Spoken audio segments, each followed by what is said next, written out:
ግባችሁን ለሰዎች አታውሩ። ግባችሁን ለሰዎች ለምን መናገር እንደሌለባችሁ የምንመለከት ይሆናል። ብዙዎቻችን አንድ ግብ በልባችን ስናስብ ደስታ ይሰማናል። ያንን ደስታ ደግሞ ከምናምናቸው ሰዎች ጋር ለመካፈል እንፈልጋለን። ነገር ግን እውነቱ ከዚህ የተለየ ሊሆን ይችላል። ዛሬ ለምን ዝምታን መምረጥ የተሻለ እንደሆነ እንመለከታለን። እንግዲህ ግባችንን ለሰዎች አለማካፈል የተሻለ የሚሆኑ በርካታ ምክንያቶች አሉት። ከዋና ዋናዎቹ ጥቂቶችን እንመልከት። የመጀመሪያውና በጣም የተለመደው ምክንያት የድጋፍ ቅዠት ነው። አንድ ግብ እንዳላችሁ ለሰዎች ስታወሩ ዋው በጣም ጥሩ ሐሳብ ነው ወይም ታሳካዋለህ ብዬ አምናለሁ የሚሉ አበረታች ቃላትን ልትሰሙ ትችላላችሁ። ይህ ወዲያውኑ ጥሩ ስሜት ይሰጣችኋል። የድጋፍና የማበረታታት ስሜት ይፈጥርባችኋል። ነገር ግን እውነቱ ይህ የቃል ድጋፍ በተግባር ላይ እምብዛም አይታይም። አእምሮአችን ግባችንን ቀድሞውኑ እንደተሳካ ያህል እንዲሰማው ሊያደርግ ይችላል። ይህም ያንን ግብ ለማሳካት ትክክለኛውን ስራ ለመስራት ያለንን ተነሳሽነታችንን ይቀንሰዋል። ጥናቶች እንደሚያሳዩት ግባቸውን ለሌሎች የሚናገሩ ሰዎች ያንን ግብ ለማሳካት አነስተኛ ጥረት ያደርጋሉ። ለምን? ምክንያቱም አእምሯቸው በቃላት ድጋፍ ምክንያት የግብ ስኬትን ጣዕም ቀድሞ ስለቀመሰ። ሁለተኛው ምክንያት ደግሞ የሰዎች ቅናትና ጥርጣሬ ነው።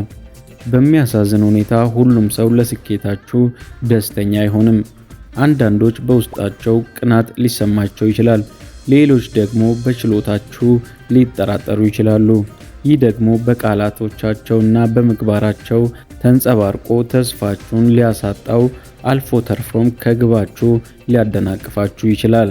የሰዎች አሉታዊ አስተያየቶችና ጥርጣሬዎች በራስ መተማመናችሁ ላይ አሉታዊ ተጽዕኖ ሊያሳድር ይችላሉ። ገና በጅምር ላይ ሳላችሁ ይህ በጣም አደገኛ ሊሆን ይችላል። ሶስተኛው ምክንያት ኃላፊነትን መቀነስ ነው። ግባችሁን ለብዙ ሰዎች ስትናገሩ ያንን ግብ ሳታሳኩ ስትቀሩ የሚሰማችሁ ፍርሃት ይቀንሳል። ምክንያቱም ብዙ ሰዎች ስለ ግቡ ያውቃሉ እና በቀላሉ ሊረሱት ይችላሉ። በሌላ በኩል ግን በውስጣችሁ ከያዛችሁት ያንን ግብ ሳታሳኩ ስትቀሩ የሚሰማችሁ የግል ኃላፊነትና ጸጸት የበለጠ ጠንካራ ይሆናል። ግባችሁን በውስጣችሁ መያዝ ለዚያ ግብ የበለጠ ተጠያቂ ያደርጋችኋል። ያንን ግብ ለማሳካት ጠንክራችሁ እንዳትሰሩ ያስገድዳችኋል። አራተኛው ምክንያት ያለ ጊዜው የሚመጣ ግፊት ነው። ግባችሁን ለሰዎች ስትናገሩ ሰዎች ስለ እድገታችሁ ያለማቋረጥ ሊጠይቁ ይችላሉ። ምን እየሆነ ነው? የት ደረስክበት? የሚሉ ጥያቄዎች ሊበዙ ይችላሉ። ይህ ደግሞ ገና በሂደት ላይ ያላችሁ አላስፈላጊ ጫና ይፈጥርባችኋል። ይህ ሁልጊዜ የሚመጣ ግፊት ጭንቀትን ሊፈጥርባችሁና በስራችሁ ላይ አሉታዊ ተጽዕኖ ሊያሳድር ይችላል። እንግዲህ ግባችሁን በጭራሽ ለማንም እንዳትናገሩ እያልኩ አይደለም። የምታምኑባቸው ጥቂትና አበረታች ሰዎች ሊኖሩ ይችላሉ። ነገር ግን በአብዛኛው ዝምታን መምረጥ የተሻለ ነው። በምትኩ ምን ማድረግ እንችላለን?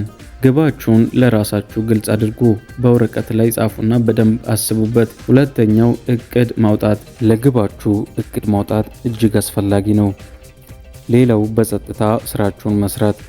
ውጤቱ ራሱ እንዲናገር መፍቀድ አለባችሁ። ድጋፍ ከሚያበረታቱ ጥቂት ሰዎች ጋር ብቻ መወያየት፣ እነሱም በሂደቱ ላይ ሊያግዟችሁ ስለሚችሉ። እውነተኛ ስኬት ጮክ ብሎ ከመናገር ይልቅ በጸጥታ በመስራት ይመጣል። ግባችሁን በልባችሁ መያዝ፣ ጠንክራችሁ መስራትና ውጤቱ ራሱ እስኪናገር መጠበቅ። ለዛሬ ያዘጋጀነው ይህን ይመስል ነበር። ቪዲዮ ጠቃሚ ነው ካገኛችሁት ሰብስክራይብ እንዲሁም ላይክ ማድረግ እንዳይረሳ። ሀሳብ አስተያየታችሁን ኮሜንት ላይ አስፍሩልኝ። በቀጣይ ቪዲዮ እስከምንገናኝ ቸርን ሰንብት።